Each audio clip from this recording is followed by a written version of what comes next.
Hi, I'm Mark. This is my December review for Gemini Sun sign and Gemini Rising. We start the month with your ruler Mercury under a little bit of pressure because he's at 29 degrees, and 29 degrees a planet weakens greatly, and he makes an aspect to Saturn. So what does this mean? Well, he's on your descendant, so this focuses on other people, so it's a good time to cast a critical eye over all your relationships, and then see where you need to change, see where you need to improve things. It's not about other people, it's about what you can do to take more responsibility within relationships and improve them. On the 4th and 5th there's a bit of a mixed bag. On the 4th you're going to feel quite down.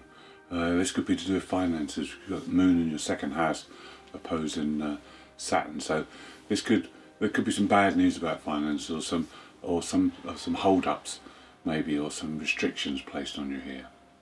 Then on the 5th there could be some good news, because Venus in your 6th house makes a nice aspect to Neptune in the 10th house. So this could involve your work or your destined path. There could be some great news here, and this is quite a creative aspect as well. Venus is about your desire, so maybe you're going to get what you desire at this moment. Maybe you're going to have some creative ideas that come to the fore and will help you to push forward.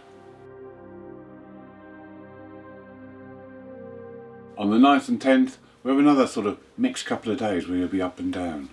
On the 9th you're going to feel a bit lethargic, not really clear-headed and good to talk to people on that day, so it's best to chill out, take a day off if you can. Then on the 10th Mars comes into action and you'll get a burst of energy. You'll get 3 or 4 days where your energy will be high, you'll be able to organise, you'll be highly focused and very ambitious, and this is a good time to network with people and to get people on your side, to set new goals, new ideals, so that you can work towards them. It's a good time for joint effort and to working on anything that's unfinished, any projects or anything you've got to do, get those things done. Between the 7th and the 14th, Mars is very active still. This time he makes a positive aspect to the North Node in your 1st house.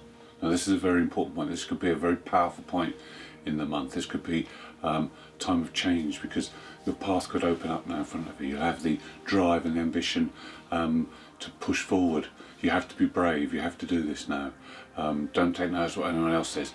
You've got to go it alone now. You've got to do what you've got to do, because your path is opening up in front of you now, and this could have a big effect on your future.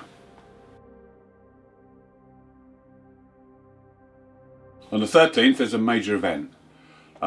We have Jupiter and Saturn coming together, and they're going to walk us through officially into the age of Aquarius.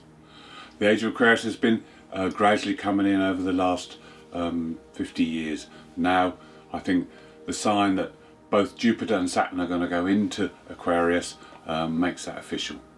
And the other thing I think will lend itself to the ending of the Piscean ages, when Neptune leaves Pisces in 4 years' time.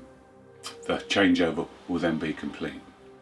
What does it mean for you, Gemini? Well, Aquarius is your fellow air sign, and Jupiter and Saturn are going to be going through a 200-year cycle in air. So this is good for you. Also, during the next couple of years, Jupiter and Saturn will make positive aspects to your Sun, so this will give you a real boost.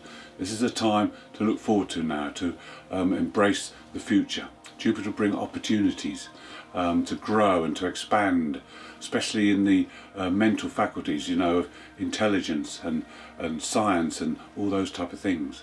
Saturn though will keep restrictions in place, so the change will need to be done within limitations and restrictions. This is good because it keeps it slow. Jupiter wants to expand, but sometimes Jupiter wants to expand too quickly, so Saturn will slow Jupiter down, and hopefully there'll be a nice balance there. We have a solar eclipse, and this happens in your 7th house of relationships. Now this eclipse is part of the Saros South 4 series, and it's quite a fated eclipse. It's one that's quite intense and can bring deep emotions as well. Being in your 7th house, relationships are obviously going to be highlighted. Not just personal relationships, but friends, acquaintances, work colleagues, all types of relationships will be highlighted here. Now, they could be good or they could be not so good. Could be that at this time you decide to make a relationship solid, to commit to long term, or maybe you decide to end a relationship. The thing is that you need to do is to look at what your part and what your role is within relationships. This also contacts with the South Node, which is our past. So you could have things that come up from the past, people that come back from the past. But your way forward is through the first house and Gemini. So it's to do with you and your role within relationships and what you want out of relationships. You need to decide this if anything comes up at this time. If nothing comes up, then you're on perfectly the right track and you don't need to worry. But if issues come up, you need to sort them and deal with them. On the 15th, we have a conjunction of Uranus and the Black Moon Lilith in your 12th house. So now you need to allow your unconscious to guide you. It will steer you and it will nudge you more likely in the right direction. This is going on till the end of the year. So you'll have unconscious thoughts or things coming through from the unconscious that will be trying to give you a message, trying to guide you as to which way to go. Then on the 19th, Venus, who's now in your 7th house, so there's a very strong influence on the 7th house of relationships during this December month. Venus in the 7th house makes an aspect to Chiron. This is a positive aspect, so this is a chance to heal a wound from the past regarding relationships. It could be about rejection or not feeling good enough for someone. This is an ideal opportunity to deal with this and resolve those past issues. By the 20th, both Saturn and Jupiter have moved into Aquarius, and this is your 9th house. So this is a time when you'll start to feel a change. You may want to learn about things, you may want to travel more, you may want to experience different cultures, you may want to examine your beliefs or learn about philosophy. All these things are possible and there'll be a strong influence over the next couple of years. The other thing that happens around that time is Mars and Pluto come together. This is on the 21st.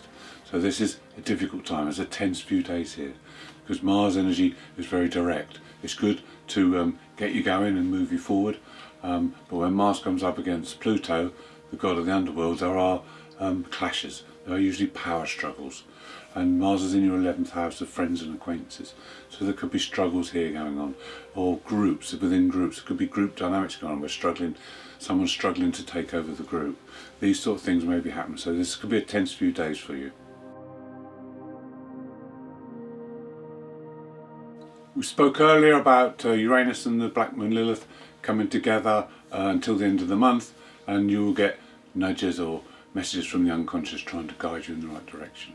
Well, between the 27th and the 29th, the Sun contacts both of them. The Sun will shine a light on any issues here. The Sun may shine a light to show you the way forward, so this would be great. But you need to be aware that between these days there could be something happens that leads you in the right direction, puts you on your future path.